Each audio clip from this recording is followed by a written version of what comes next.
नमस्कार प्यारे बच्चों, एक बार फिर से स्वागत है आप सबका आपके अपने इस ऑनलाइन प्लेटफॉर्म। कैसे हो आप सब? उम्मीद व आशा करते हैं कि सब स्वस्थ होंगे, मस्त होंगे और अपनी तैयारी को बहुत बेहतरीन तरीके से कर रहे होंगे। लास्ट क्लास में हमने विद्युत धारा के बारे में पढ़ा कि जब आवेश को एक स्थान से दूसरे स्थान पर भेजा जाए, आवेश यानी कि इलेक्ट्रॉन्स, इलेक्ट्रॉन का प्रभाव, आवेश का प्रभाव आपका क्या कहलाता है? विद्युत धारा कहलाता है। जिसे हम किससे रिप्रेजेंट करते हैं? आई से रिप्रेजेंट करते हैं। विद्युत धारा यानी कि आवेश के प्रवाह, प्रवाह की दर तो इसको डिनोट किया था dq बाई dt से। इसे डिनोट किया था बेटा dq बाई dt से। अच्छा, इसे और अच्छे फॉर्म में अगर हम लिखें तो इसी विद्युत धारा को हम बोल सकते हैं कि वो किसके इक्वल हो जाएगा? वो इक्वल हो जाएगा जी अपने डेल क्यू अपॉन में del T, del Q upon में डेल टी। अगर और अच्छे से सिंपल में लेके आना चाहो, डेल टी था बेटा, डेल क्यू अपॉन में डेल टी हो जाएगा। क्या हो जाएगा जी? डेल टी हो जाएगा। लेकिन अगर आप चाहते हो कि और सिंपल वे में हम इसे करें तो हम सिंपल फॉर्म में तो ये भी बोल सकते हैं कि विद्युत धारा है वो बराबर होती है Q बाई टी। क्या होती है जी? Q by T. वहां Q क्या है? Q है जी अपना आवेश यानी कि चार्ज, और चार्ज क्या है? चार्ज है जी इलेक्ट्रॉन्स का फ्लो, है ना, एक स्थान से दूसरे स्थान पर। इससे पहले भी एक चार्ज हमने पढ़ा था जिसे हम स्टैटिक विद्युत की यानी कि स्टैटिक डायनेमिक में, जिसमें सिर्फ और सिर्फ हम आकर्षण और प्रतिकर्षण का प्रभाव समझते थे, जिसको थेल्स नामक साइंटिस्ट ने दिया था, जिसमें दो शब्द वाले धनावेशित कौन कौन से? कांच, बिल्ली, ऊनी। और जो दो या तीन से अधिक वाले वो ऋणात्मक बॉडी बन जाती थी, जिसमें क्या था? जिसमें रेशम का कपड़ा, प्लास्टिक की छड़ या एबोनाइट की छड़। तो ये क्यू है चार्ज, और टी अपना क्या है जी? टी है अपना टाइम। टी क्या है? टाइम। अच्छा, चार्ज को किस में मापते हैं? तो आप कहोगे सर चार्ज को हम मापते हैं किसमें? कूलाम में। किसमें मापते हैं? कूलाम में मापते हैं। चार्ज को मापते हैं कूलाम में। ठीक है, ठीक उसी प्रकार से अगर आपसे कोई पूछे कि बताइए टाइम को किस में मापोगे, तो टाइम को मापेंगे हम किस में? सेकंड में। किस में मापेंगे जी? सेकंड में मापेंगे। तो बेटा जो चार्ज की यूनिट थी, चार्ज की जो यूनिट थी, आई की जो चार्ज की यूनिट पूरा लिखूं तो चार्ज नहीं, विद्युत धारा की यूनिट, करंट की, विद्युत धारा मतलब इलेक्ट्रिक करंट की जो बेटा यूनिट थी वो क्या बन गई? इलेक्ट्रिक करंट की यूनिट बन गई क्या? कूलाम पर सेकंड। क्या बन जाएगी जी? कूलाम पर सेकंड। और बेटा इसी कूलाम पर सेकंड को हमने एक और चीज से, उस साइंटिस्ट के नाम से जिसको आज हम अपनी क्लास में पढ़ने वाले हैं, उसको हम बोलेंगे क्या जी? एम्पियर। क्या बोलेंगे? एम्पियर बोलेंगे। तो चार्ज की एक यूनिट क्या है? एम्पियर भी है। चार्ज की एक यूनिट क्या है जी? एम्पियर।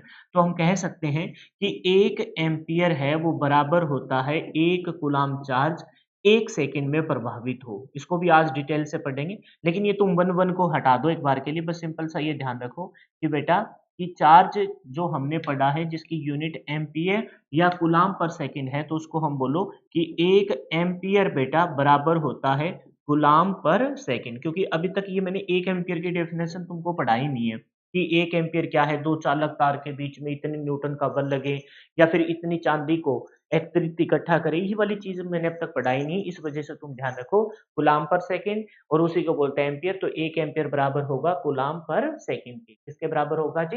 कूलाम पर सेकंड के। फिर हमने देखा कि ये जो चार्ज है, ये जो विद्युत धारा है, ये जो विद्युत धारा है बेटा, ये क्या है? विद्युत धारा है जो आपकी है क्या? अदिश राशि है। कौन सी राशि है जी?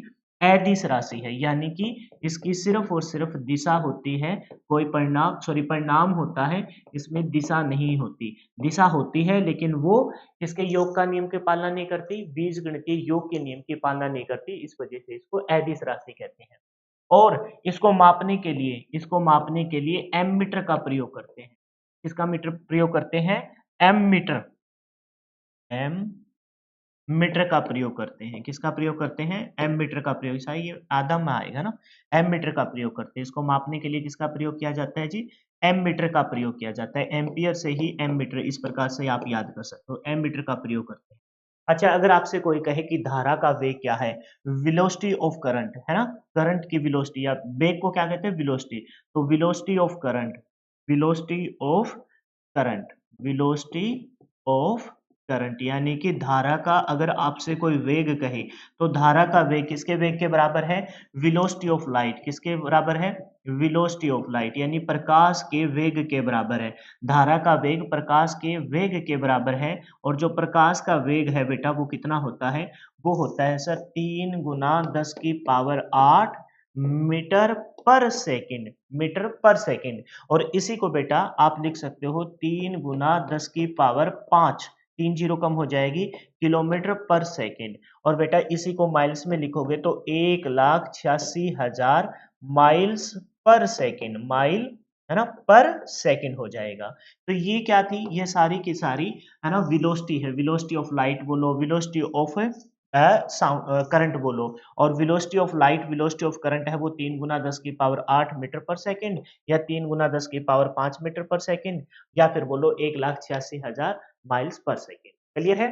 तो इससे रिलेटेड हमने इतनी मोटी-मोटी बातें देख ली थी। मेन जो फॉर्मूला बन गया, आगे बढ़ाऊंगा, अभी नहीं पढ़ा रहा क्योंकि आज तुम धारा को 2 पार्ट में डिवाइड करने वाले हैं। अभी फिलहाल जो फॉर्मूला ध्यान रखना है वो I इज इक्वल टू क्या होता है बेटा? Q अपॉन में T होता है ना? अभी मैं जो लिखने वाला हूँ उसको इरेज कर दूंगा। ये वाला फॉर्मूला ध्यान रखना है जिसके बलबूते पर हम 2 न्यूमेरिकल करने वाले हैं। लेकिन अगर मैं यहाँ से बेटा Q की वैल्यू निकालूं तो Q इज इक्वल टू क्या हो जाएगा? IT हो जाएगा बेटा। Q इज इक्वल टू क्या हो जाएगा जी? IT हो जाएगा। क्योंकि बहुत सारे टीचर ना इसको यहीं बता के और फिर खत्म कर देते हैं, लेकिन मैं चाहता हूँ कि इसके ऊपर कम से कम 4-5 न्यूमेरिकल मैं आपको कराऊं। तो यहाँ से अगर क्रॉस मल्टीप्लाई करो तो Q इज इक्वल टू क्या हो जाएगा? IT हो जाएगा। और बेटा एक क्यू चार्ज का एक फॉर्मूला हमने पहले पढ़ा था, कैपिटल क्यू से डिनोट किया था, plus minus n e. N मतलब नंबर ऑफ इलेक्ट्रॉन, ई मतलब फंडामेंटल चार्ज ऑफ इलेक्ट्रॉन, ये भी हमने पढ़ा था।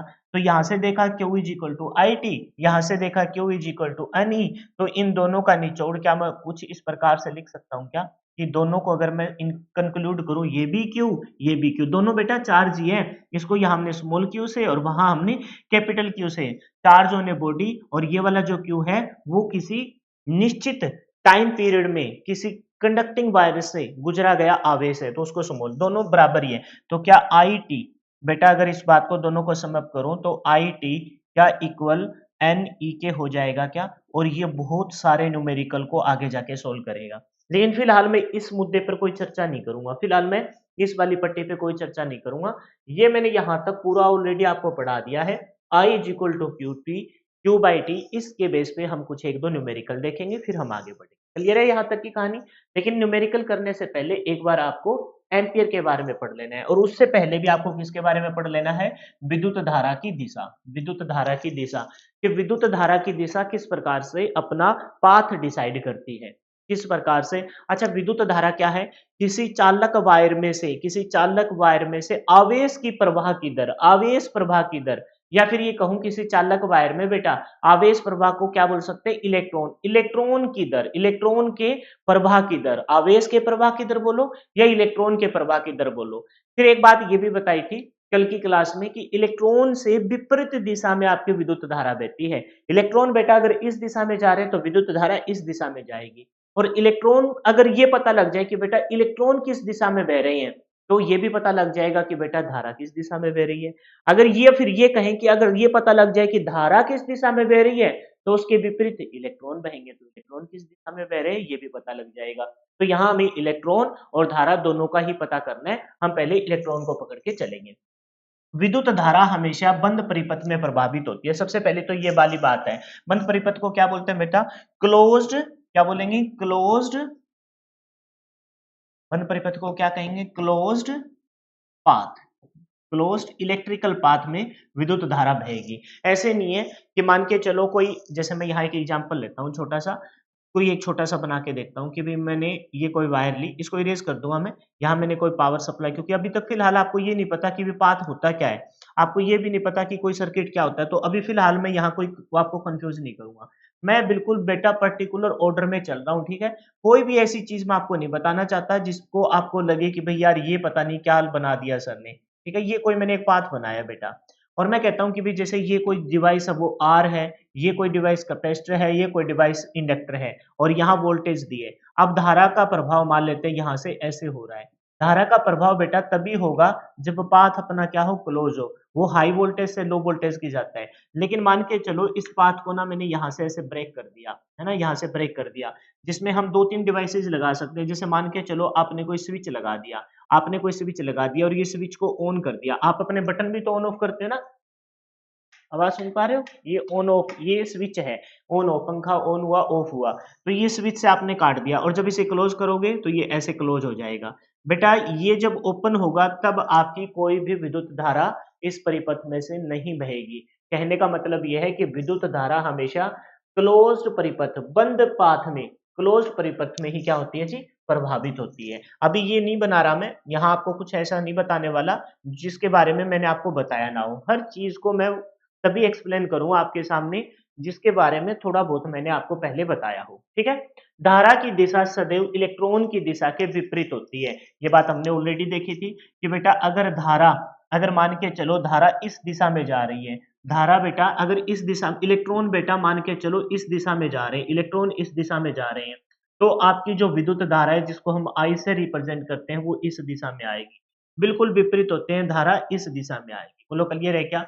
इलेक्ट्रॉन के विपरीत दिशा में, किसके दिशा में? इलेक्ट्रॉन के विपरीत दिशा में किसका भाव होता है? हमेशा इलेक्ट्रॉन के विपरीत दिशा में धारा का भाव होता है। अगर धारा इस साइड जा रही है तो इलेक्ट्रॉन इस साइड आएंगे और अगर इलेक्ट्रॉन इस साइड आ रहे हैं तो धारा उस साइड जाएगी। इलेक्ट्रॉन का प्रभाव मोस्ट इंपॉर्टेंट बात है, ये बात तो ऑलरेडी आपको पता ही होगी कि धारा के लिए विद्युत पाथ है, जो सर्किट पाथ है, इलेक्ट्रिकल पाथ है, वो क्लोज होना चाहिए और धारा की दिशा इलेक्ट्रॉन की दिशा के विपरीत होती है। ये पिछली क्लास में भी हमने पढ़ लिया। ये वाली बात देखो, इलेक्ट्रॉन की प्रवाह की दिशा ऋणायन से धनायन की ओर होती है। मोस्ट इंपोर्टेंट बात है बेटा, क्योंकि मैंने क्या कहा था, पहले हम इलेक्ट्रॉन को पढ़ेंगे। अगर इलेक्ट्रॉन को पकड़ लिया ना हमने कि इलेक्ट्रॉन किस दिशा में जा रहे हैं, इलेक्ट्रॉन अगर आपकी दिशा में आ रहे हैं तो इसका मतलब धारा मेरी दिशा की तरफ आएगी। मैंने सिर्फ इलेक्ट्रॉन को पकड़ा है और मैंने बताया है कि इलेक्ट्रॉन का जो बेटा प्रवाह होता है ना, वो धनायन, धनायन मतलब सॉरी ऋणायन, ऋणायन मतलब नेगेटिव चार्ज। बेटा वो नेगेटिव चार्ज से किसकी तरफ होता है? पॉजिटिव चार्ज की तरफ होता है। नेगेटिव चार्ज से पॉजिटिव चार्ज की तरफ होता है, ठीक है। अगर आपको पता लग गया है कि इलेक्ट्रॉन का भाव हमेशा नेगेटिव चार्ज से पॉजिटिव चार्ज की तरफ होता है, तो यहीं पर बात खत्म हो जाएगी। हम बोलेंगे धारा का प्रभाव। अगली लाइन पढ़ने की जरूरत ही नहीं है बेटा। धारा का प्रभाव मैं इस साइड ना बना के इस साइड बनाता हूं। बेटा धारा का जो प्रवाह होगा, धारा मतलब करंट, इलेक्ट्रिक करंट का जो प्रवाह होगा बेटा, वो क्या होगा? तो आप कहोगे सर धारा का प्रभाव हमेशा फिर क्या होगा? पॉजिटिव चार्ज से, पॉजिटिव चार्ज से किसकी तरफ होगा? नेगेटिव चार्ज की तरफ होगा। हमने देखा कि करंट का, इलेक्ट्रॉन का जो प्रवाह हो रहा था वो नेगेटिव चार्ज से किसकी तरफ हो रहा था? नेगेटिव चार्ज से पॉजिटिव चार्ज की तरफ हो रहा था। तो धारा इसके विपरीत हो जाएगी। तो करंट का प्रभाव बेटा, करंट का प्रभाव क्या बोलेंगे? करंट का प्रभाव सर पॉजिटिव चार्ज से किसकी तरफ होगा? नेगेटिव चार्ज की तरफ होगा। पॉजिटिव चार्ज से किसकी तरफ होगा? नेगेटिव चार्ज की तरफ होगा। क्या इस बात को समझे? आप कहोगे सर हमें कंफ्यूजन होती है। अच्छा बेटा, बेसिक कॉन्सेप्ट है वो तो ये है कि हमें इलेक्ट्रॉन आना चाहिए। बेसिक कॉन्सेप्ट है वो तो ये है कि हमें क्या आना चाहिए? इलेक्ट्रॉन आना चाहिए। इलेक्ट्रॉन को हमने अच्छे से समझ लिया, इलेक्ट्रॉन को हमने जान लिया कि इलेक्ट्रॉन नेगेटिव चार्ज से पॉजिटिव की तरफ जाता है। अच्छा क्यों जाता है वो समझो। इलेक्ट्रॉन के अंदर खुद, पहले एक एक चीज को समझते हैं। इलेक्ट्रॉन के अंदर खुद नेगेटिव चार्ज होता है। इलेक्ट्रॉन के अंदर कैसा चार्ज होता है बेटा? खुद के अंदर नेगेटिव चार्ज होता है। तो नेगेटिव चार्ज है, अगर आगे भी कोई नेगेटिव चार्ज होगा तो वो तो इसे दूर भगा देगा। अगर आगे पॉजिटिव चार्ज है बेटा तो इलेक्ट्रॉन उसकी तरफ क्या होगा? अट्रैक्ट होगा। इलेक्ट्रॉन उसकी तरफ क्या होगा? अट्रैक्ट होगा, खींचेगा। तो इलेक्ट्रॉन खुद क्या है? नेगेटिव चार्ज है। इलेक्ट्रॉन का प्रवाह हमेशा ऋणात्मक, नेगेटिव से किसकी तरफ होगा? पॉजिटिव की तरफ। यानी कि नेगेटिव चार्ज इसके अंदर भरा पड़ा है तो पॉजिटिव वाला इसे खींचेगा, कहेगा आजा भाई आजा आजा आजा। समझ गया मेरी बात को? समझ गए मेरी बात को? तो इलेक्ट्रॉन का प्रभाव नेगेटिव चार्ज से पॉजिटिव की तरफ होगा। चलो ये बात तो होगी बेसिक कॉन्सेप्ट। अगर लेकिन हमें पूरे अपनी इलेक्ट्रीशियन की थ्योरी में हमें बहुत कुछ इस करंट से संबंधित ही पढ़ना है, क्योंकि इलेक्ट्रीशियन मतलब विद्युत, विद्युत में हम क्या पढ़ते हैं? विद्युत धारा को ही पढ़ते हैं, हमें करंट को ही पढ़ना है। तो भाई करंट को ही याद कर लेते हैं ना यार, करंट को याद कर ले। विद्युत धारा आप ऐसे सोच लो कि वो जल की धारा की तरह ही है। विद्युत धारा क्या है? जल की धारा की तरह ही है। मान लो जैसे हथेली पे तो पानी नहीं आएगा, आएगा तो हम कह देंगे कि चलो भर पानी में डूब मरो। बेटा यहाँ मैंने अपनी इस हथेली पे पानी रख लिया और मैंने कोशिश की कि बिल्कुल समतल हो जाए, वर्टिकल हो जाए, है ना, वर्टिकल नहीं हॉरिजेंटल हो जाए मेरा हाथ, बिल्कुल बिल्कुल हॉरिजेंटल हो जाए, यानी 0 डिग्री का एंगल बन जाए या 180 डिग्री का, पानी रख दिया यहाँ, तो वो पानी कहीं नहीं गिरेगा। अगर मैं अपने हाथ को थोड़ा सा ऐसे नीचे करूं, थोड़ा सा ऐसे नीचे करूं, झुका दूं आपकी तरफ, तो वो पानी कहाँ है, इस साइड निकल जाएगा। यानी कि विद्युत धारा का प्रभाव ठीक उसी प्रकार से होता है जैसे पानी की जल की धारा का होता है। तो पानी हमेशा उच्च विभव से ऊंचाई से किसकी तरफ जाता है, नीचाई की तरफ जाता है। पानी हमेशा ऊंचाई से किसकी तरफ जाता है, नीचे छोर की तरफ जाता है। तो जैसे पानी विद्युत धारा, जैसे पानी वैसे विद्युत धारा, पानी की धारा जिस तरफ जाएगी उधर ही आपकी विद्युत धारा जाएगी। तो विद्युत धारा का प्रभाव हमेशा उच्च विभव से निम्न विभव, उच्च विभव कौन सा मान लेंगे, पॉजिटिव चार्ज, और निम्न विभव किसको मान लेंगे, नेगेटिव चार्ज। तो इस बात को ऐसे भी तुम याद कर सकते हो। इलेक्ट्रॉन वाला याद कर लो, कैसे, इलेक्ट्रॉन के अंदर खुद नेगेटिव चार्ज है और नेगेटिव चार्ज को कौन अट्रैक्ट करेगा, पॉजिटिव चार्ज। तो इलेक्ट्रॉन का प्रभाव नेगेटिव से पॉजिटिव की तरफ होता है। और मैंने कहा कि इलेक्ट्रॉन अगर इस साइड जा रहे हैं तो धारा उस साइड विपरीत चलते हैं, दोनों एक दूसरे के क्या चलते हैं जी, विपरीत चलते हैं, विपरीत होते हैं। तो हमने देख लिया कि भाई इलेक्ट्रॉन का प्रभाव नेगेटिव से पॉजिटिव की तरफ होता है, तो धारा का प्रभाव पॉजिटिव से नेगेटिव होगा।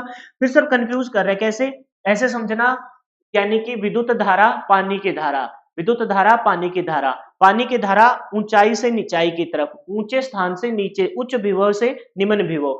तो धारा, विद्युत धारा भी उच्च विभव से निम्न विभव। उच्च विभव क्या, भाई उच्च तो वही होगा जिसके ऊपर पॉजिटिव चार्ज है, और निम्न क्या होगा, जिसके ऊपर नेगेटिव चार्ज है। तो विद्युत धारा का प्रभाव पॉजिटिव से नेगेटिव की तरफ होता है। विद्युत धारा की दिशा हमेशा धनायन, धनायन को क्या बोलेंगे, पॉजिटिव चार्ज, पॉजिटिव चार्ज से ऋणायन, ऋणायन मतलब नेगेटिव चार्ज की तरफ होती है। विद्युत धारा का प्रभाव हमेशा पॉजिटिव चार्ज से किसकी तरफ होता है, नेगेटिव चार्ज की ओर होता है। पॉजिटिव से किस साइड जाएंगे जी, नेगेटिव की तरफ जाएंगे, पॉजिटिव चार्ज से किस तरफ जाएंगे, नेगेटिव चार्ज की ओर जाएंगे। धारा हमेशा उच्च विभव से, आ गई ना वही बात, उच्च विभव, उच्च विभव कौन है यहाँ, उच्च विभव है सर पॉजिटिव चार्ज, है ना, उच्च विभव से निम्न विभव, निम्न विभव क्या है जी, नेगेटिव चार्ज, उच्च विभव से निम्न विभव की ओर प्रभावित होता है। धारा हमेशा उच्च विभव से निम्न विभव की ओर प्रभावित होती है। विद्युत धारा हमेशा निम्न प्रतिरोध, अब सुनो, इसके लिए पहली बात तो क्या होनी चाहिए थी कि क्लोज्ड सरफेस पाथ होना चाहिए, यानी कि विद्युत धारा हमेशा बंद परिपथ में प्रभावित होती है, क्लोज पाथ में प्रभावित होती है। दूसरी बात, विद्युत धारा बेटा उसी मार्क्स को, जल की धारा, जल की धारा भी कौन से मार्क्स, विद्युत धारा मतलब जल की धारा, बेटा जल की धारा हमेशा उसी मार्क्स पे जाएगी जहां उसको रोक टोक सबसे कम हो, है ना। जब आपको देखा होगा कि जब बड़ी-बड़ी नदियाँ, है ना, बड़ी-बड़ी नदियाँ निकलती है तो वो उसी मार्ग्स को चूज़ करती है, या फिर ये कहेंगे कि बीच में आने वाली बाधाओं को बीच में अपने साथ ही बहा ले जाती है, या फिर उसी मार्ग्स को चूज़ करती है जो उसके धारा को कम रोके। एक तो ऊंचाई से आएगी तो वो निम्न, उच्च विभव से निम्न विभव। अब मान के चलो आगे कोई बांध है, तो वो बांध पे ऐसे आ रही है कोई धारा, ऐसे आइए आइए आइए आइए, ये आगे उसको दिखा बांध, बांध है ये, वो बांध से टकराएगी तो भाई वो पानी या तो इधर जाएगा, अगर इधर झुकाव ज्यादा है तो वो इधर निकल जाएगा, और झुकाव इस साइड है तो इस साइड निकल जाएगा। कहने का मतलब ये है कि पानी की धारा निम्न विभव, उच्च विभव से निम्न विभव की आती है, और साथ में अगर उसके रास्ते में कोई बाधा है तो वो उस बाधा से बच के साइड में से निकलने की कोशिश करती है। ठीक उसी प्रकार से विद्युत धारा हमेशा निम्न प्रतिरोध, प्रतिरोध क्या है, प्रतिरोध क्या है आगे पढ़ोगे आप, प्रतिरोध है बेटा धारा के प्रवाह में बाधा, धारा के, राधा को बाधा है ना, धारा के प्रवाह में बाधा डालने वाले को ही हम क्या कहते हैं, प्रवाह में बाधा डालने वाले को हम क्या कहते हैं जी, प्रतिरोध कहते हैं। क्या कहते हैं, धारा के प्रवाह में बाधा डालने वाले को हम क्या कहते हैं जी, प्रतिरोध कहते हैं। तो आप बताओ जिस मार्क्स पे बहुत ज्यादा प्रतिरोध होगा, एग्जाम्पल से समझाता हूँ बेटा, फिर मैं इरेज कर दूंगा ये, क्योंकि फिलहाल आपको नहीं पता होगा। देखो मान के चलो, मान के चलो कि कुछ ऐसा कोई प्रतिरोध है ना, ऐसा कोई प्रतिरोध है, समझे ना, बताता हूं मैं आपको।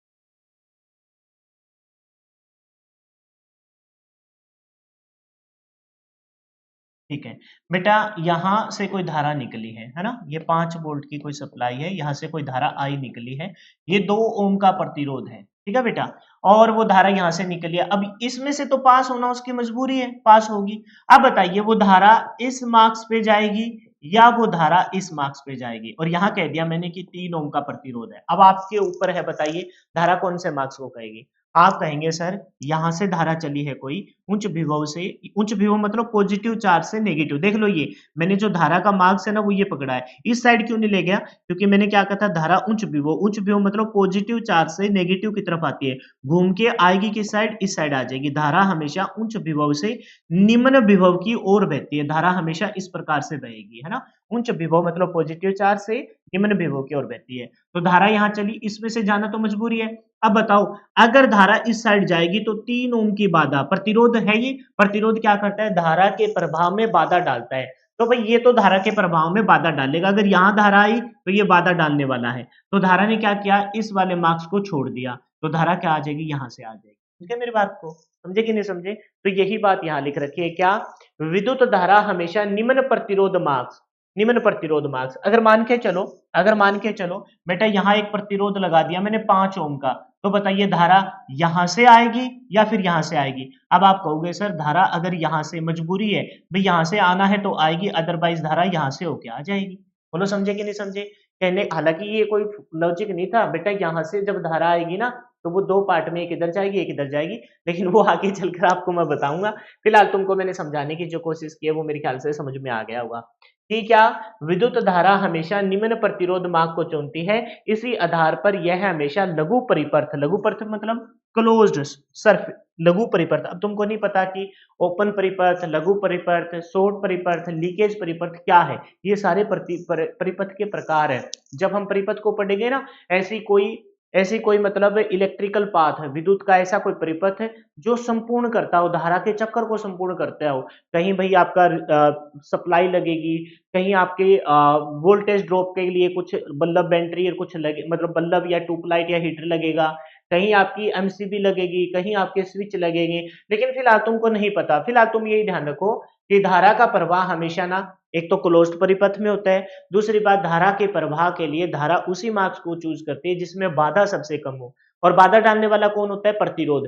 तो भाई जहां प्रतिरोध कम होगा धारा उसी मार्ग पे चली जाएगी। विद्युत धारा हमेशा निम्न प्रतिरोध मार्ग को चुनती है, इसी आधार पर यह किसी लघु परिपथ में अपनी पूर्ण धारा से बहती है। लघु परिपथ कौन सा होता है, लघु परिपथ वो होता है बेटा जिसमें प्रतिरोध का मान क्या हो, जीरो हो। प्रतिरोध का मान क्या हो, जीरो हो, ऐसे परिपथ को क्या कहते हैं, लघु परिपथ, यानी कि शॉर्ट सर्किट कहते हैं। क्या कहते हैं जी, शॉर्ट सर्किट कहते हैं। तो अगर आपसे, वैसे तो आगे चलकर सब कुछ समझाने वाला हूं, अगर बेटा कोई आपसे पूछ ले कि बताइए ये जो विद्युत धारा है आई है वो मैक्सिमम कब होगी, तो आप कहेंगे सर विद्युत धारा मैक्सिमम तब होगी जब प्रतिरोध का मान क्या हो, शून्य हो। वैसे तो ये बहुत कम ही चांस है, ये सिर्फ पॉसिबल है आइडियल केस में, और आइडियल कोई चीज नहीं होती, हमेशा हमें प्रैक्टिकल वैल्यू पे चलना है।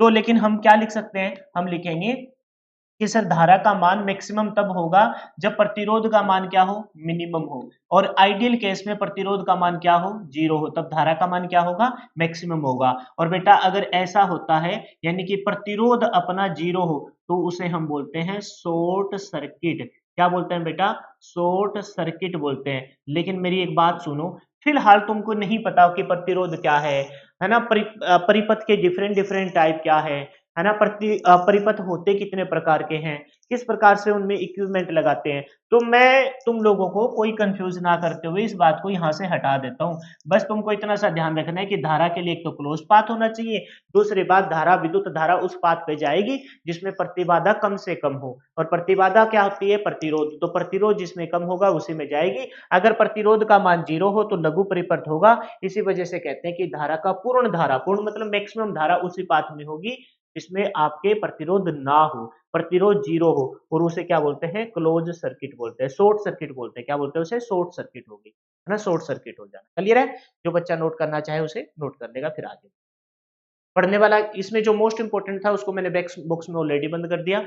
ये मैं ऑलरेडी बता चुका हूं कि इलेक्ट्रॉन के विपरीत दिशा में होगी, क्लोज पाथ में जाएगी, प्रतिरोध का मान मिनिमम होना चाहिए, और जब जीरो होगा तो धारा मैक्सिमम होगी, उसे हम शॉर्ट सर्किट लघु परिपथ कहते हैं।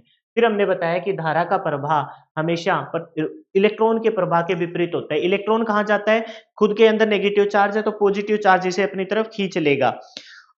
अगर इलेक्ट्रॉन इस साइड में जा रहे हैं तो धारा इस साइड में जाएगी।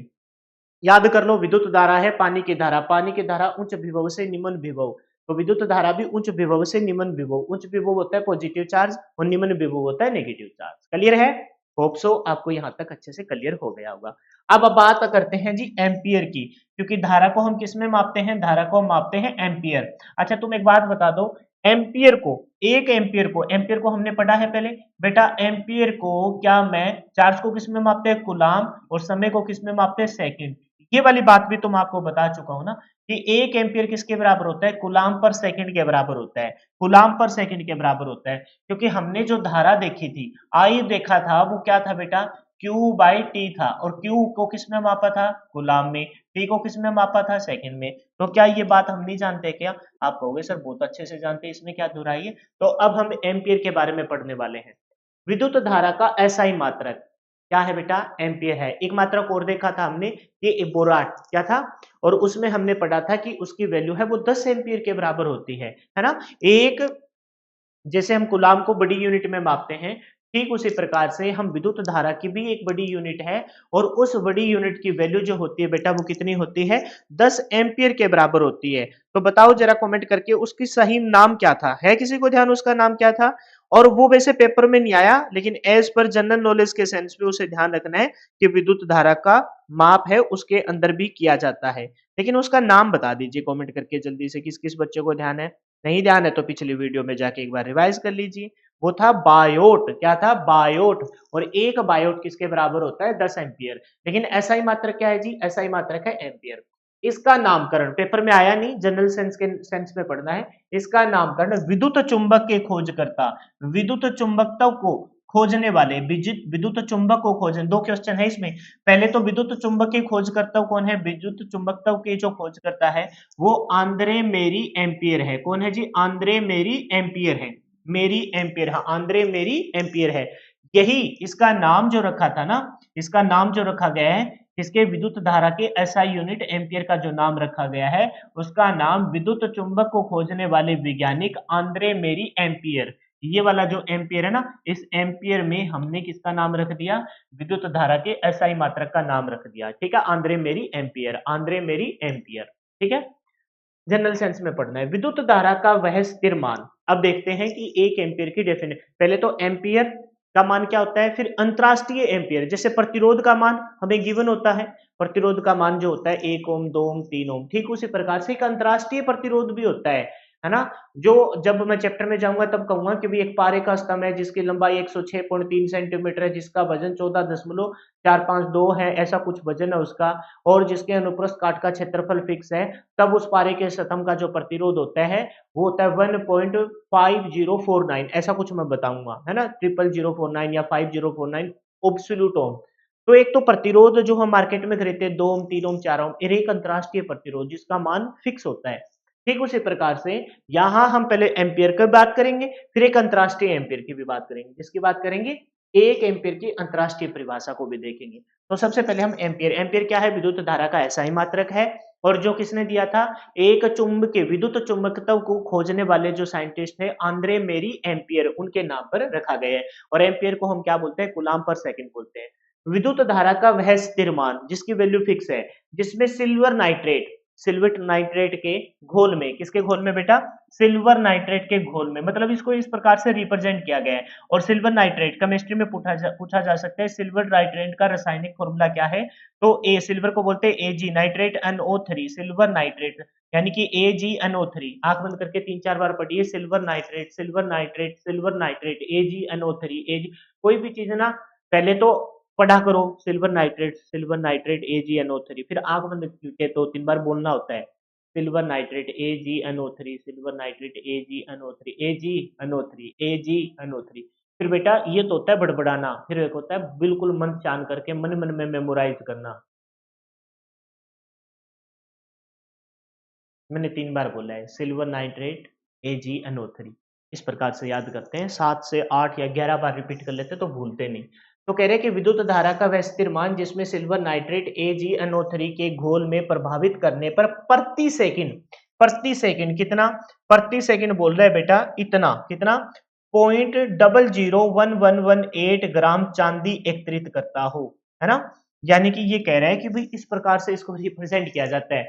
जैसे हम पढ़ेंगे ना हम 7 भौतिक राशियाँ पढ़ते ना जैसे वज़न किलोग्राम द्रव्यमान को किसमें मापते हैं किलोग्राम में, तो किलोग्राम की एक प्रॉपर डेफिनेशन है। पेपर में नहीं पूछी जाती, एक प्रॉपर डेफिनेशन है। जैसे समय को सेकंड, तो सेकंड की भी एक डेफिनेशन है प्रॉपर भौतिक राशियों में, फंडामेंटल जो राशि है ना आपकी। फिर हम पढ़ते हैं कि भई लंबाई को मीटर में मापते हैं, तो मीटर की भी एक प्रॉपर डेफिनेशन है। तो ठीक उसी प्रकार से प्रतिरोध की भी एक प्रॉपर डेफिनेशन है, तो एम्पीयर की भी एक प्रॉपर डेफिनेशन डेफिनेशन क्या होगी कि विद्युत धारा का वह स्थिर मान जिसमें सिल्वर नाइट्रेट के घोल में, सिल्वर नाइट्रेट मतलब AgNO3, पढ़ लीजिए 2-3 बार याद हो जाएगी, क्या पता पेपर में फंस जाए, है ना। सिल्वर नाइट्रेट किसका घोल लेते हैं जिसमें एम्पीयर की भाषा को परिभाषित किया जाता है, तो सिल्वर नाइट्रेट AgNO3 के घोल में।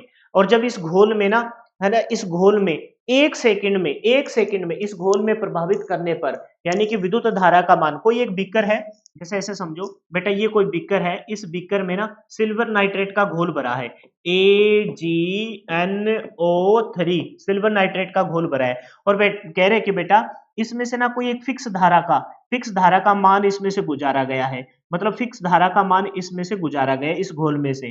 तो इस घोल में ना, इस घोल में बेटा कितना 0.00, फिर 111, देखो 2031, 00 111 8 ग्राम चांदी अगर इकट्ठी हो जाए नीचे इसके, इतनी चांदी, कितनी 00 111 8 ग्राम चांदी इकट्ठी हो जाए, तो उस धारा के मान को क्या बोलेंगे, 1 एम्पियर का मान बोलेंगे। उस धारा का मान क्या होगा, 1 एम्पियर होगा। या फिर ये कह सकते हैं कि सिल्वर नाइट्रेट के घोल में 0.00 111 8 ग्राम चांदी अगर कोई करंट इकट्ठा कर दे तो वो 1 एम्पियर है। समझे कि नहीं समझे। अगर मैं तुमको यहाँ कोई एक पेज पे कहूँ बेटा कि ये कोई एक बीकर है जिसके अंदर Ag सिल्वर नाइट्रेट NO3 का घोल भरा है, इसमें ऐसे ऐसे कोई घोल भरा है, ठीक है। और बेटा इसके अंदर ना चांदी मिली है और उसका वजन कहेंगे आप 0.00 111 8 ग्राम है।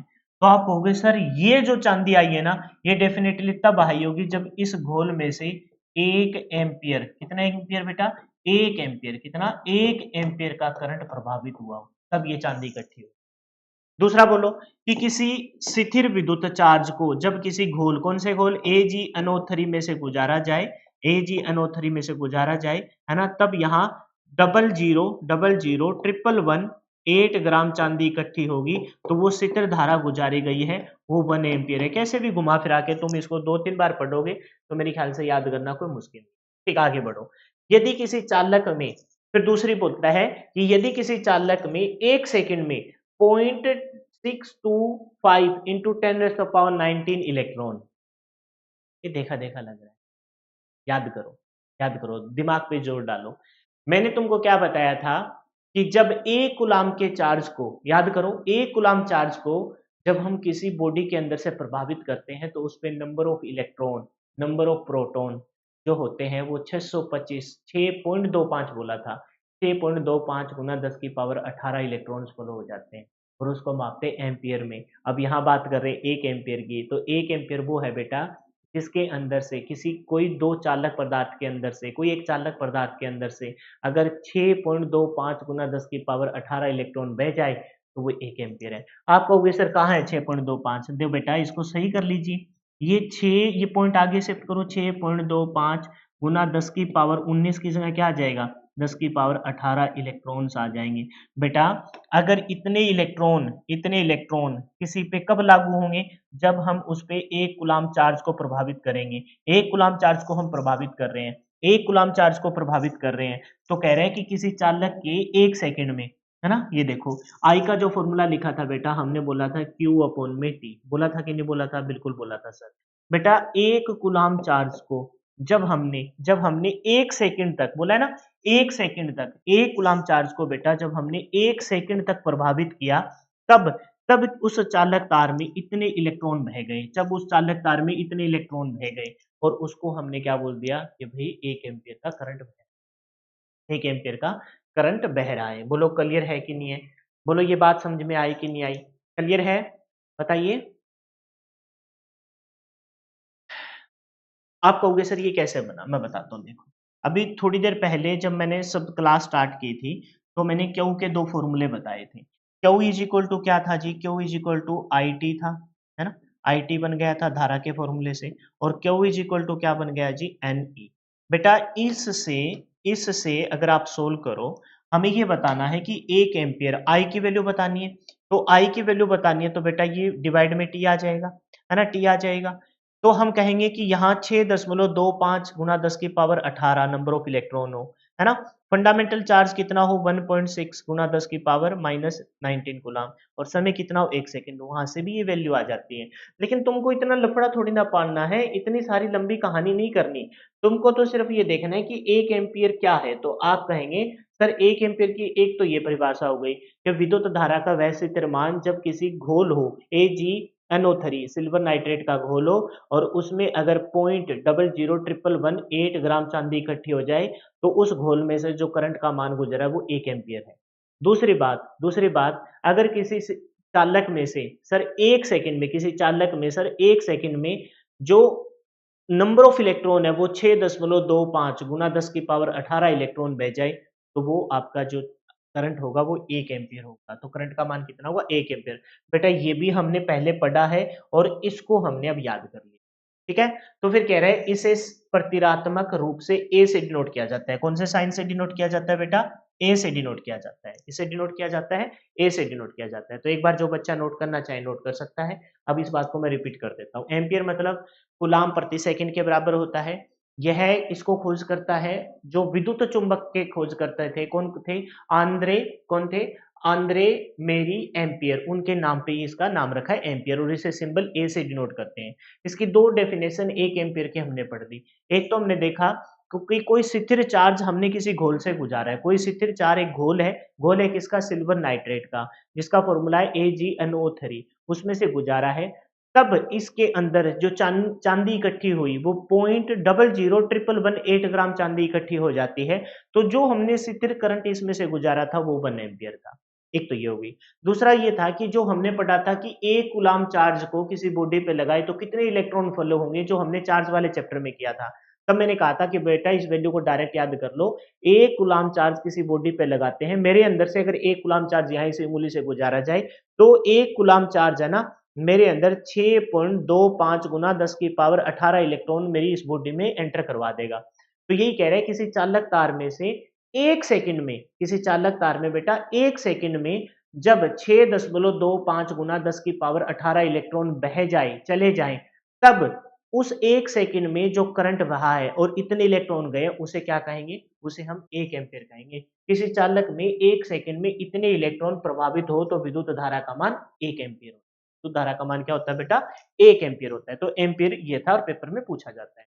फिर है 1 एम्पीयर की अंतरराष्ट्रीय परिभाषा क्या है। 1 एम्पीयर की अंतरराष्ट्रीय परिभाषा क्या है, वो तो हमने अपने फिजिक्स के लैंग्वेज में देख लिया।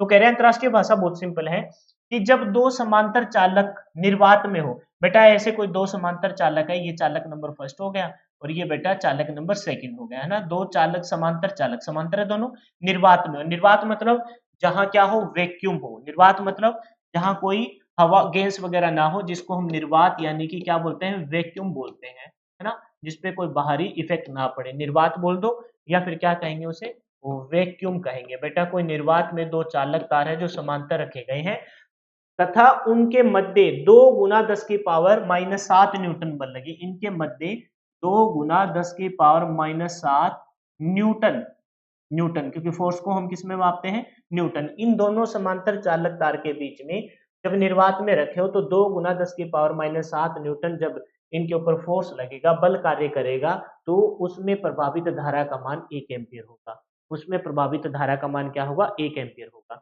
बेटा ये जो बात हमने देखी है, मैं पिछले पेज पे जाके एक नया पेज लेता हूँ। 3 डेफिनेशन देख ली। सबसे पहले विद्युत धारा का जो परिमाप होता है उसको मापता है एमीटर। कौन मापता है, एमीटर। एमीटर जो बेटा रीडिंग देता है वो किस में देता है, मापने वाला यंत्र है एमीटर, एम्पियर में देता है। किस में देता है बेटा, एम्पियर में देता है। और 1 एम्पियर की वैल्यू को हम पहले जो पढ़ के आ रहे थे, 1 एम्पियर होता है, या फिर सीधा बोलो एम्पियर जो होता है बेटा, उस एम्पियर को हम ऐसे भी रिप्रेजेंट कर सकते हैं कि वो होता है कूलाम पर सेकंड। कूलाम पर सेकंड, इतना हम ऑलरेडी पढ़ चुके हैं। अब यहाँ हमने दो नई डेफिनेशन देखी। डेफिनेशन फर्स्ट बेटा, डेफिनेशन फर्स्ट में हमने देखा कि भी कोई अगर बीकर हो, जैसे मैंने कहा कि कोई अगर एक बीकर हो, ये मैंने ले लिया एक बीकर है, ठीक है बेटा। इस बीकर में, है ना, इस बीकर में ये कोई बर्तन है बेटा, इस बर्तन में ना घोल डाला गया है। किसका घोल डाला गया है? सिल्वर नाइट्रेट का घोल डाला गया है। सिल्वर नाइट्रेट का घोल डाला गया है। जिस सिल्वर नाइट्रेट को घोल डाल दिया गया है ऐसे, ठीक है, ये सिल्वर नाइट्रेट का घोल डाल दिया गया। और सिल्वर नाइट्रेट को क्या बोलते हैं? AgNO3, AgNO3, सिल्वर नाइट्रेट का घोल डाला गया बेटा। तब इसमें से कोई शिथिर करंट बहेगा। इसमें से करंट को भी अच्छे से रिप्रेजेंट करता हूँ, देखो बेटा। तब इसमें से ऐसे कोई शिथिर करंट बहा है, कोई करंट सिल्वर कलर से, है ना, गोल्डन कलर से बेटा। इसमें से कोई करंट ऐसे प्रभावित हुआ, है ना, कोई करंट इसमें से बेटा, कोई ऐसे कोई करंट प्रभावित हुआ। तो हमने कहा सिल्वर नाइट्रेट, जब ये तो वैसे ना एक्चुअल में जब देखा जाए ना, जो हम पढ़ते हैं कोटिंग करना, कोटिंग करना, तो कोटिंग करते टाइम ना धन आयन से जो कोटिंग होती है ना, जैसे तांबे पे सोने की परत चढ़ाना, कोटिंग के दौरान धन आयन से जो परत है वो ऋण आयन की तरफ चली जाती है, आयन का बह जाना। उसी के सेंस में बताया गया है कि बेटा ये जो इस पे ना एक चांदी की एक कुछ परत बनेगी, और जो वो परत बनेगी ना उसका वजन 0.001118 ग्राम होना चाहिए। तो जो करंट बहा है इसमें से जो स्थिर करंट बहा है बेटा, उस करंट का जो मान होगा, इसमें से जो स्थिर करंट बहा है इस तार में से, इस वायर में से, ऐसे समझ लो कि स्थिर करंट बोला है, बहा है, वो कितना होगा? 1 एम्पियर होगा। तो ये है 1 एम्पियर की पहली डेफिनेशन। वो लोग समझे कि नहीं समझे? ठीक है सर, मोटा मोटा कुछ तो समझ में आया है, कुछ तो समझ में आया है। दूसरी डेफिनेशन के तौर पे हमने देखा बेटा कि अगर, दूसरी डेफिनेशन के तौर पर हमने देखा कि बेटा अगर हम किसी चालक तार में, किसी चालक तार में, किसी चालक तार में बेटा, किसी चालक तार में 1 सेकंड में, 1 सेकंड में, चालक तार में बेटा 1 सेकंड में अगर हम 6.25 गुना 10 की पावर 18 इलेक्ट्रॉन का प्रवाह करवा देते हैं, इलेक्ट्रॉन का प्रवाह करवा देते हैं बेटा किसी चालक तार में। अगर हम 1 सेकंड में, कितने सेकंड में बेटा? 1 सेकंड में इतने इलेक्ट्रॉन का प्रवाह करवा देते हैं, तो उस चालक तार में, उस चालक तार में 1 एम्पीयर की धारा का प्रवाह हुआ है। उस चालक तार में 1 एम्पीयर की धारा का प्रवाह होता है। तो दो डेफिनेशन हमने ये देख ली। तीसरी बात जो हमने देखी कि अंतरराष्ट्रीय ओम क्या है, सॉरी अंतरराष्ट्रीय एम्पीयर, एक अंतरराष्ट्रीय एम्पीयर की डेफिनेशन क्या है। तीसरी डेफिनेशन हमने देखी कि एक अंतरराष्ट्रीय एम्पीयर की डेफिनेशन क्या है। तब मैंने बताया बेटा आपको ये ध्यान रखना है कि दो चालक तार है, क्या देखना है आपने? दो चालक तार है, दो चालक तार है। जैसे ये चालक तार नंबर फर्स्ट हो गया, है ना,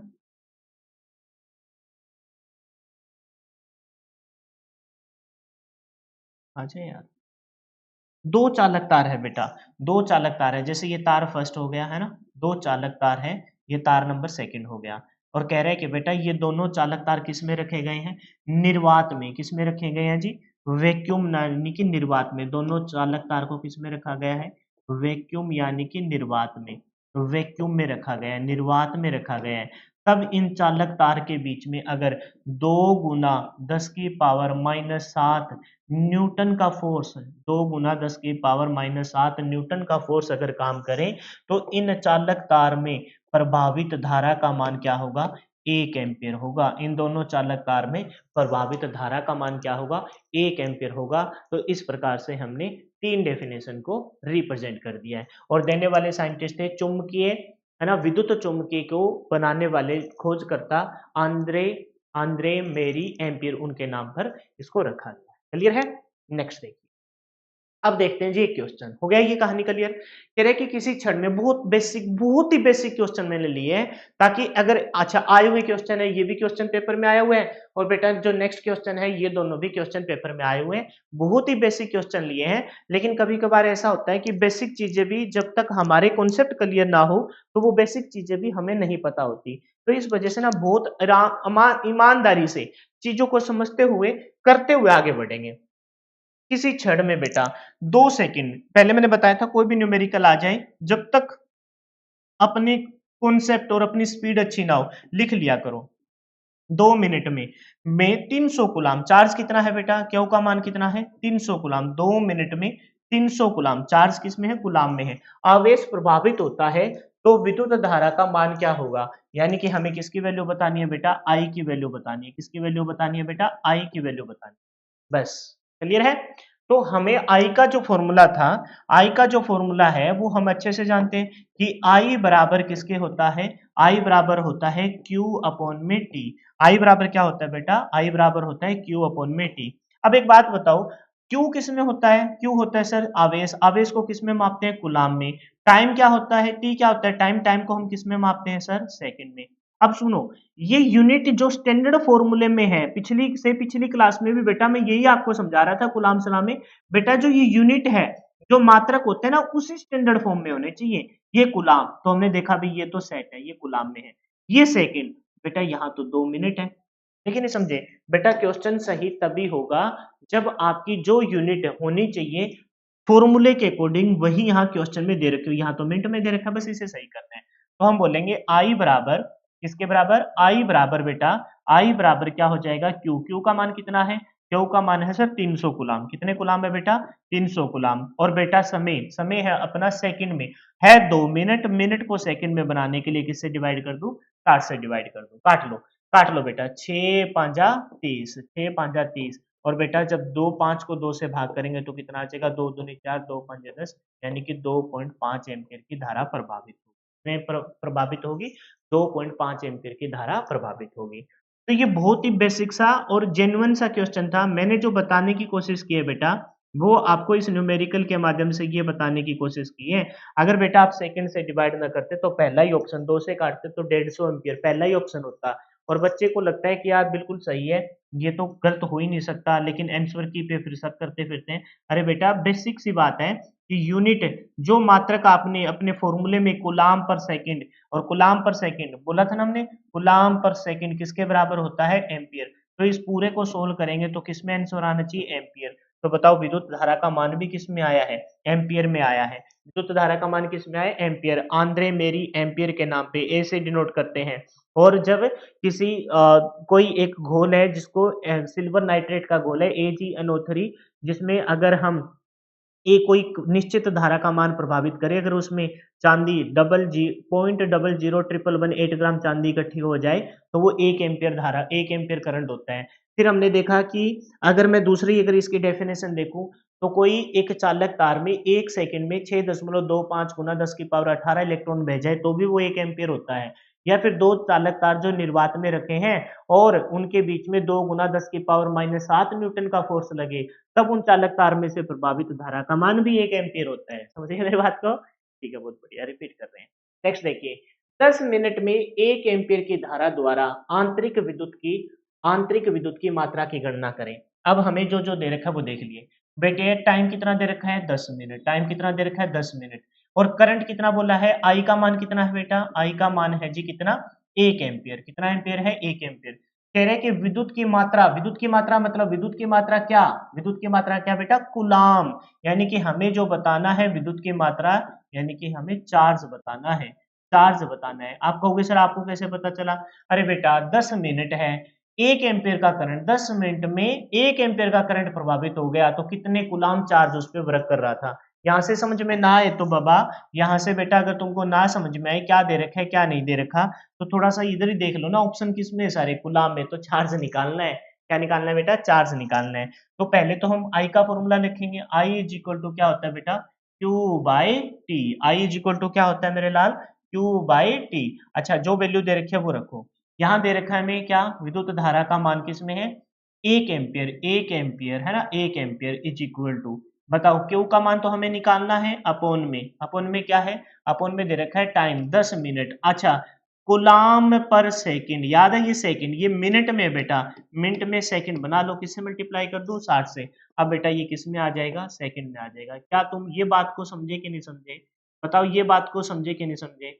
यहाँ जो चीज यहाँ होनी चाहिए वो स्टैंडर्ड फॉर्मूले में होनी चाहिए। यहाँ 1 एम्पियर का करंट है ना, 1 एम्पियर का करंट है, तो चार्ज किस में आएगा, गुलाम में, तो 10 गुलाम पर सेकंड। ये मिनट था, मिनट को हमने सेकंड बना लिया।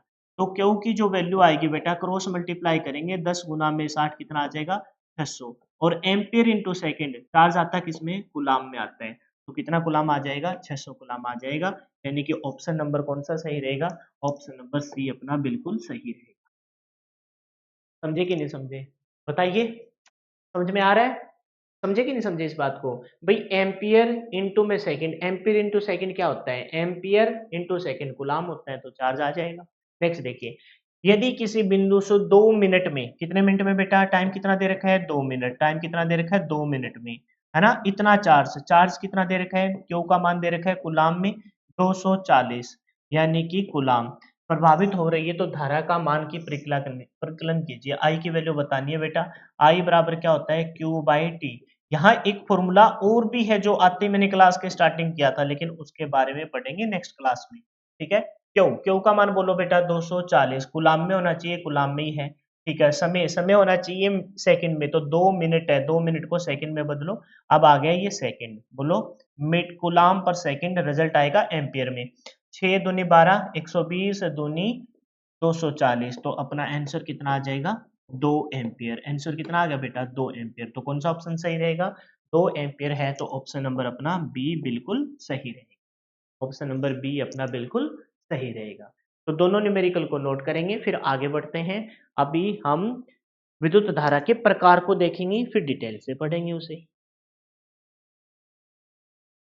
ठीक है, आगे बढ़ जाते हैं जी। अब देखते हैं क्या विद्युत धारा के प्रकार, बाकी चीजों को करेंगे, लेकिन अभी विद्युत धारा में है तो विद्युत धारा के अकॉर्डिंग ही चलते रहते हैं।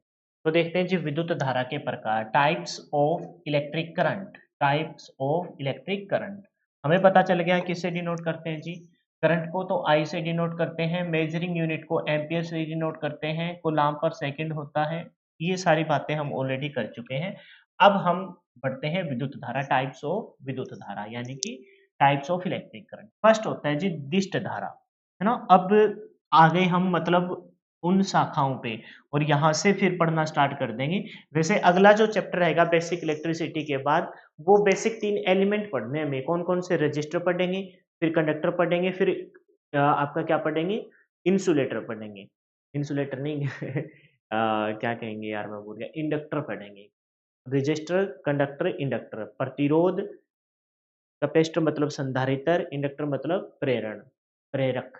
प्रेरक बोलते हैं ना, प्रेरण बोलते हैं सच में। ठीक है, तो विद्युत धारा के प्रकार हैं, तो ये पढ़ के फिर वो पढ़ेंगे, फिर उसके बाद हम वापस आएंगे एसी थ्योरी पर और डीसी थ्योरी पर, डीसी थ्योरी और एसी थ्योरी।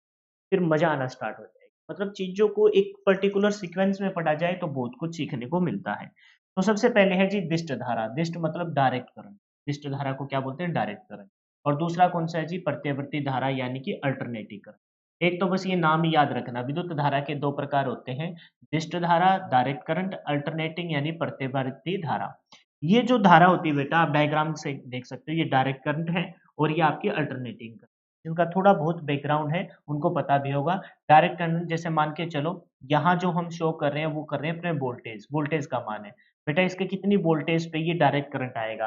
यहाँ जो शो किया जा रहा है वो वोल्टेज है, और उसका यहाँ एम्पलीट्यूड वेरी करता है। क्या वेरी करता है? एम्पलीट्यूड, आयाम वेरी करता है। अभी फिलहाल तुमको नहीं पता होगा कि एम्पलीट्यूड, हो सकता है किसी को पता हो और किसी को ना भी पता हो, तो परेशान होने की जरूरत नहीं है। हर चीज ऐसे पढ़ाई जाएगी कि भी हम, मैं ये सोच के चल रहा हूँ कि मेरे सामने जो बच्चा बैठा है वो फर्स्ट टाइम सीख रहा है, और मैं किसी ऐसे बच्चे को टीच कर रहा हूँ जिसको मेरे ऊपर टोटली, टोटली क्या मतलब पूरा ब्लाइंडली बोलूँ, वो ट्रस्ट है कि भाई हाँ गुरुजी से पढ़ेंगे, एक भी क्वेश्चन गलत नहीं होगा, इस प्रकार से हम पढ़ते चल रहे हैं। तो दिष्ट धारा, डायरेक्ट करंट। तो डायरेक्ट करंट बेटा ऐसा करंट होता है, अगर वैसे तो आगे ना पूरा डिटेल से सारा कुछ लिख रखा है ना, पूरा डिटेल से सारा कुछ लिख रखा है, फिर आपको मैं दिष्ट धारा के प्रकार भी बताने वाला हूँ, फिर प्रत्यावर्ती धारा, और प्रत्यावर्ती धारा में ये 4 प्रकार भी बताने वाला हूँ, सारा कुछ डिटेल से। लेकिन जब स्टार्ट की है तो मैं अगर तुमसे ये कहूँ, कोई एक छोटा बच्चा आपसे पूछ ले कि बेटा दिष्ट धारा, डायरेक्ट करंट क्या होता है, तो एक लाइन में आप क्या आंसर दोगे? तब आप कहोगे बेटा जिस धारा का मान नियत हो, धारा का मान क्या हो? नियत हो। धारा का मान क्या हो? नियत हो बेटा, है ना? वो नियत मतलब फिक्स हो, है ना? नियत मतलब फिक्स हो। उस धारा को हम क्या बोलते हैं? दिष्ट धारा, यानी कि डायरेक्ट करंट।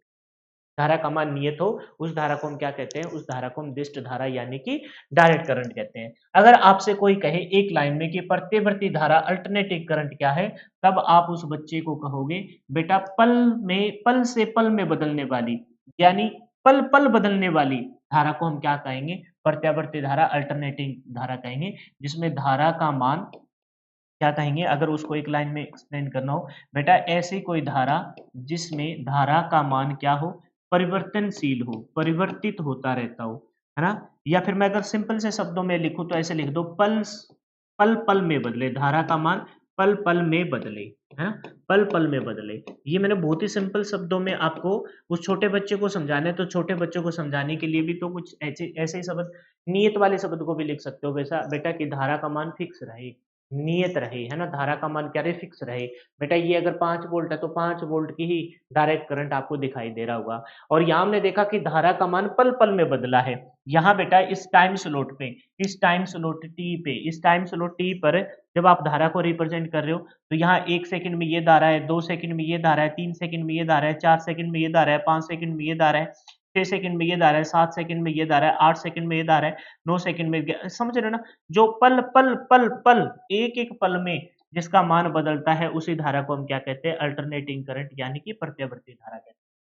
तो धारा के दो प्रकार हमें पढ़ने, एक दिष्ट धारा, दिष्ट यानी कि डायरेक्ट, डायरेक्ट मतलब सीधी रेखा चली जाए, यानी धारा का मान क्या हो, नियत हो, फिक्स हो। दूसरा हमने देखा बेटा अल्टरनेटिंग करंट, प्रत्यावर्ती धारा, जिसमें धारा का मान पल पल बदलता हो, उसे हम क्या कहेंगे, प्रत्यावर्ती धारा यानी कि अल्टरनेटिंग करंट कहेंगे। क्लियर है? तो धारा के दो प्रकार हमें पढ़ना है। पहला जो प्रकार है वो बेटा है दिष्ट धारा। पहला जो टाइप है बेटा वो कौन सा है, दिष्ट धारा है ना? हालांकि जब एसी थ्योरी हम करेंगे ना, तो फिर से ये दोबारा से हम एसी थ्योरी में आपको डिटेल से बताएंगे। एसी थ्योरी में भी, एसी थ्योरी में एसी को बहुत अच्छे से बताएंगे, डीसी थ्योरी में बेटा डीसी को बहुत अच्छे से बताएंगे। लेकिन फिलहाल हम विद्युत धारा पढ़ रहे थे। इस विद्युत धारा के दो टाइप हमको बेसिक इंट्रोडक्शन में इनकी डेफिनेशन तो एटलीस्ट पता होना चाहिए, तो उस डेफिनेशन को हम कवर कर रहे हैं।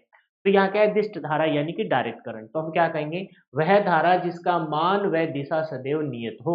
वह धारा जिसका मान, ये देख लो मान, ये रहे मान फिक्स है, और जिसकी दिशा भी नियत हो, है ना? जिसकी एक प्रॉपर डेफिनेशन है। धारा का मान क्या होता है, धारा का मान नियत रहता है। नियम, धारा का नियम। मैंने ना दो अक्षर लिख रखे हैं ऊपर, वो भी बिल्कुल प्रॉपर तरीके से गलत लिख रखे हैं। ध्यान नहीं देता भाई मैं, ये तो मैंने पढ़ लिया। धारा का पल पल में बदले, धारा का मान पल पल में बदले, क्या है यार? धारा का मान, धारा का मान क्या हो बेटा, नियत हो। धारा का मान क्या हो, नियत हो। तो मैंने पढ़ लिया। अदरवाइज धारा का मान, धारा का मान प्रत्येक सेकंड में, पल पल में बदले।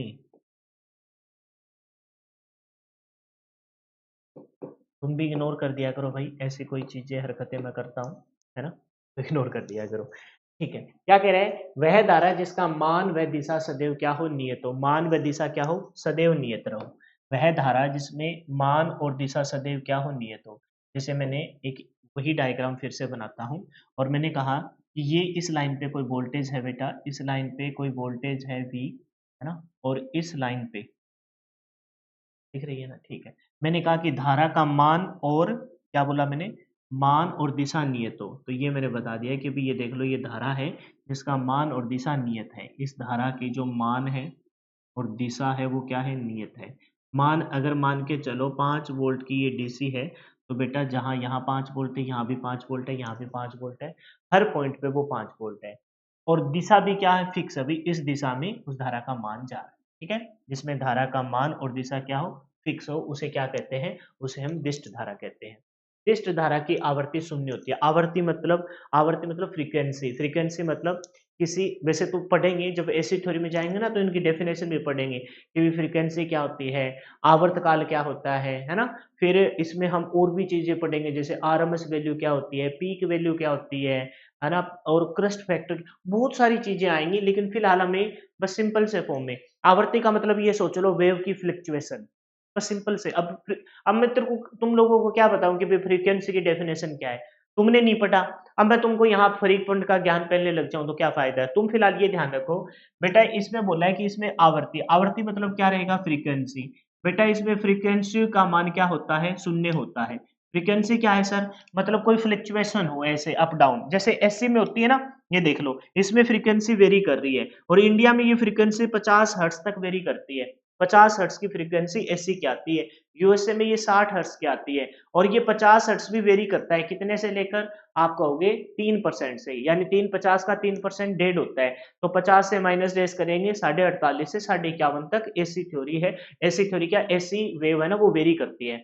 तो यहाँ डीसी में क्या फ्रीक्वेंसी को वेरी करेंगे ना, करेंगे क्या, नहीं करेंगे सर। यहाँ फ्रीक्वेंसी का मान क्या होगा, 0 हर्ट्ज होगा। फ्रीक्वेंसी का मान, फ्रीक्वेंसी को मापते किसमें, हर्ट्ज में मापते हैं, 0 हर्ट्ज होगा। और एसी में फ्रीक्वेंसी का मान क्या होगा, तो आप कहोगे सर एसी में जो फ्रीक्वेंसी का मान है वो कितना होगा, 50 हर्ट्ज होगा। कितना हर्ट्ज होगा अभी, 50 हर्ट्ज होगा। तो हमने देखा जो पल पल में बदलती है वो एसी थ्योरी की फ्रीक्वेंसी 50 हर्ट्ज है, और जिसका मान धारा और दिशा बिल्कुल नियत रहती है, उस डीसी की जो फ्रीक्वेंसी है वो क्या होती है जी, 0 हर्ट्ज होती है। क्या होती है जी, 0 हर्ट्ज होती है। फ्रीक्वेंसी क्या है, वेव का वेरिएशन।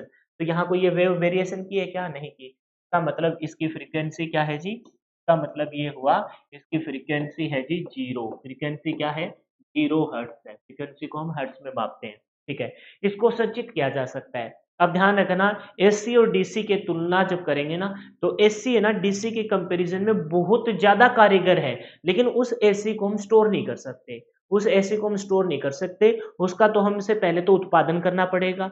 उत्पादन करना पड़ेगा, फिर पारेषण और वितरण करना पड़ेगा। उत्पादन करेंगे, पारेषण करेंगे, वितरण, मतलब अपने स्थान पे नहीं रख सकते। लेकिन डीसी का उत्पादन इतनी मात्रा में नहीं कर सकते। एसी का उत्पादन बहुत ज्यादा मात्रा में कर सकते हैं, 765 केवी तक हम एसी बना लेते हैं।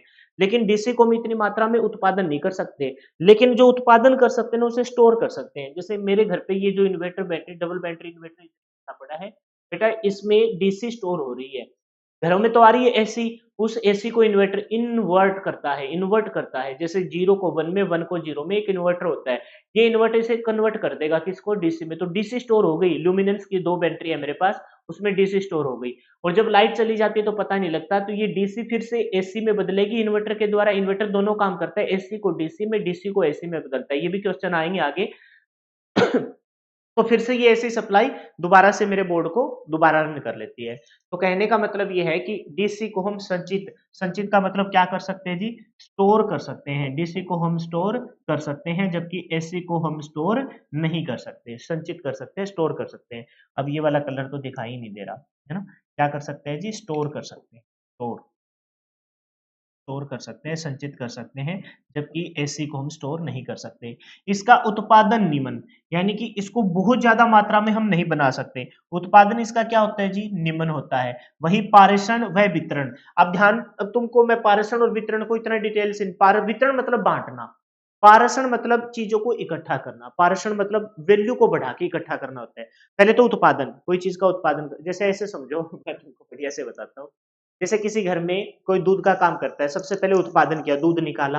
दूध निकाला 15 लीटर, बहुत अच्छी वाली गाय है ना, अमेरिकन गाय का बहुत दूध निकलता है, आपको पता है 20-20, 22-22 लीटर भी निकल जाता है। उसका 15 लीटर दूध निकाला, ये तो हो गया उत्पादन। अब उसका पारेषण किया गया, उस 15 में 5 लीटर पानी मिला दिया, पारेषण, है ना। अब वो वितरण किया गया, वितरण किया गया हर अलग अलग घरों में। पहले वो दूध ये कहाँ दे के आया, गांव की किसी शॉप में दे के आया, और फिर वहां से अलग अलग, वो जो पारेषण उत्पादन, जहां से हम बिजली को बनाएंगे अलग अलग माध्यम से, वो हम 5th मॉड्यूल में पढ़ेंगे, क्योंकि सारा पढ़ना ही इलेक्ट्रिसिटी है।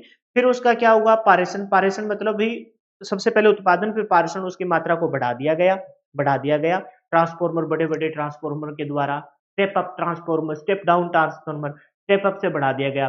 फिर उसको दे के आए हम किसी शॉप पे, स्टेप डाउन, भाई किसी को 10 किलो दुकानदार को, किसी को 15 किलो, किसी को 15। मेरे पास टोटल ना 100 लीटर दूध था, निकाला मैंने 80 लीटर, उत्पादन 80 लीटर का किया, 100 लीटर बना दिया। 100 लीटर पे फिर मैंने किसी पे 15 दिया, ये मैंने बंटवारा किसी पे 20, किसी शॉप पे 25, किसी पे 50, ऐसे बंटवारा कर दिया। फिर वो उसका और डिस्ट्रीब्यूशन करेगा, किसी घर में आधा किलो, किसी घर में 1.5 किलो, किसी घर में 2 किलो, किसी घर में 5 किलो, किसी घर में शायद ये 20 किलो। तो उत्पादन, पारेषण, वितरण ऐसे होता रहेगा। ये होता है किसका, ये होता है जी एसी का। लेकिन डीसी का ऐसा नहीं होता। एसी का बहुत अच्छे से होता है, डीसी का कम मात्रा में होता है। डीसी का उत्पादन ही कम होता है, तो कह रहे इसका उत्पादन निम्न, वही पारेषण व वितरण एसी की तुलना में कठिन होता है। एसी की तुलना में क्या होता है जी, कठिन होता है। लेकिन हम डीसी को स्टोर कर सकते हैं, एसी को स्टोर नहीं कर सकते।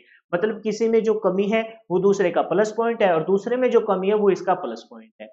ये सोच लो, एसी में बहुत सारी खूबियां हैं, लेकिन एसी को स्टोर नहीं कर सकते। डीसी को स्टोर कर सकते हैं। डीसी में बहुत सारी कमियां हैं, डीसी खतरनाक भी है एसी की तुलना में, लेकिन उसको स्टोर कर सकते हैं। तो डीसी डीसी को बनाते कैसे? डीसी धारा सेल से मिल सकती है। किससे मिल सकती है अभी? सेल से मिल सकती है ना, बैटरी से। ये रहा, सेल से मिल सकती है, घड़ियों में सेल डालते हैं अपन, है ना, बैटरी। व डीसी जनरेटर, डीसी जनरेटर के द्वारा प्राप्त होती है। सेल, बैटरी और डीसी जनरेटर से प्राप्त होती है। मेन जो मुद्दा था वो इस एक बार धारा का डिस्ट्रीब्यूशन करना है। कोई भी बेसिक सा क्वेश्चन पूछा जा सकता है कि डीसी धारा में फ्रीक्वेंसी क्या होती है, तो 0 हर्ट्ज होती है। डीसी धारा में क्या धारा का मान बदलता है? नहीं बदलता। दिशा बदलती है? नहीं बदलता। कोई भी बेसिक क्वेश्चन। क्या एसी को संचित कर सकते हैं? नहीं कर सकते। किसको कर सकते हैं? डीसी को संचित कर सकते हैं। इसका उत्पादन कैसा होता है? निम्न होता है एसी की तुलना में। पारस्परिक व वितरण भी इसका कठिन है एसी की तुलना में। अच्छा, इसका उत्पादन क्या डीसी धारा कहाँ देखने को मिलेगी? सर, सेल बैटरी में डीसी धारा स्टोर होती है। वो स्टोर है वो सेल के तौर में आ जाएगी, स्टोर है वो बैटरी के तौर पर आ जाएगी। मेरी घड़ी ये इलेक्ट्रिक चार्ज है, लेकिन ये डीसी के तौर पर स्टोर करके फिर ये सप्लाई करेगी, फिर ये डिस्चार्ज हो जाएगी, फिर से चार्ज कर लेंगे। समझ गए मेरी बात को? तो फिर बैटरी हो गई या फिर डीसी जनरेटर हो गया। उपयोग कहाँ करेंगे? इलेक्ट्रोप्लेटिंग, यानी कि इलेक्ट्रोप्लेटिंग आप समझते हो ना, यानी कि जब आप, है ना, इलेक्ट्रोप्लेटिंग मतलब एक प्लेट से दूसरी प्लेट पे कोई परत चढ़ाते हो, इलेक्ट्रोप्लेटिंग कहलाता है ना। जैसे तांबे के ऊपर कॉपर के ऊपर चांदी की परत चढ़ाना, सोने की परत चढ़ाना, वहां इलेक्ट्रोप्लेटिंग। विद्युत रासायनिक प्रभाव में हम डीसी को प्रयोग करते हैं। विद्युत रासायनिक प्रभाव में ऐसे क्या करेंगे, आगे चल के जब आएगा ना चैप्टर, तब हम ऐसे कोई बनाएंगे, है ना, ये बनाएंगे। ये एक क्या बना गया, पात्र बना दिया हमने। इस पात्र में ना दो प्लेटें रखी जाएगी, एक एनोड एक कैथोड। कोई तांबे से निर्मित होगी, कोई कॉपर से निर्मित होगी। यहाँ कुछ घोल डाला जाएगा ऐसे। उस घोल में जब हम इसे इलेक्ट्रिक सप्लाई, है ना, कोई विद्युत सप्लाई देंगे, तो यहाँ से जो पॉजिटिव से नेगेटिव इस साइड ऐसे परत चढ़नी स्टार्ट हो जाएगी। वहां हम यूज करते हैं, एसी का यूज नहीं करेंगे, वहां हम किसका यूज करेंगे? डीसी का यूज करेंगे। तो डीसी का प्रयोग कहाँ किया जाता है जी? इलेक्ट्रोप्लेटिंग में। कहाँ यूज किया जाता है जी? इलेक्ट्रोप्लेटिंग में। और इसका प्रयोग कहाँ किया जाएगा जी? बैटरी चार्जिंग में। किसमें यूज किया जाएगा? बैटरी चार्जिंग में।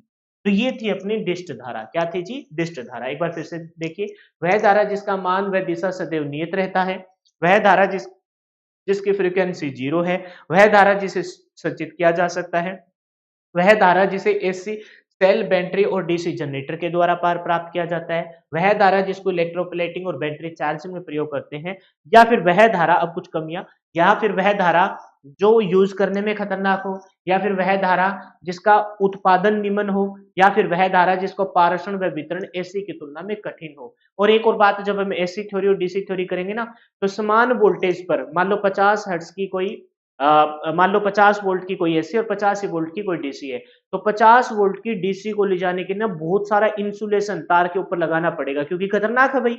और जबकि 50 वोल्ट की 50 हर्ट्ज की कोई फ्रीक्वेंसी एसी है, एसी में तो हर्ट्ज वेरी करता है ना, ले जाने में इतनी ज्यादा इंसुलेशन की प्रयोग नहीं करना पड़ेगा। मतलब हर प्रकार से हमें सुरक्षा बरतनी, एहतियात बरतना पड़ेगा। किसमें? डिस्ट धारा में। किसमें बरतना पड़ेगा जी? डिस्ट धारा में। क्लियर है? तो इससे रिलेटेड बेसिक इंट्रोडक्शन में हमने पढ़ लिया। इससे रिलेटेड फिर हम देखेंगे कि अलग अलग प्रकार की डीसी धारा है। शुद्ध डीसी धारा बिल्कुल सीधा ग्राफ, संपंदिंग पल्सेटिंग थोड़ी वेरी करेंगी, और परिवर्तित मतलब मान ही बदल जाएगा, ये रहेगी डिस्ट धारा के प्रकार। फिर हम एसी धारा को बदलेंगे। डिस्ट धारा में ये धारा कौन कौन बनाता है ये भी पढ़ेंगे, लेकिन वो पढ़ेंगे नेक्स्ट क्लास में, क्योंकि एक सवा घंटे 1 घंटा 10 मिनट की मैं इतनी ही वीडियो बना रहा हूँ, ताकि बच्चे अच्छे से पढ़ भी पाए वीडियो को, और साथ साथ वो पीडीएफ को अच्छे से रिवाइज कर पाए। फिलहाल के लिए इतना ही। वीडियो देखने के बाद पीडीएफ को अच्छे से पढ़ लेना। Wish you all the best. Bye bye, take care. मिलते हैं नेक्स्ट वीडियो में। वीडियो देखे भाई, पीडीएफ जरूर पढ़ लेना।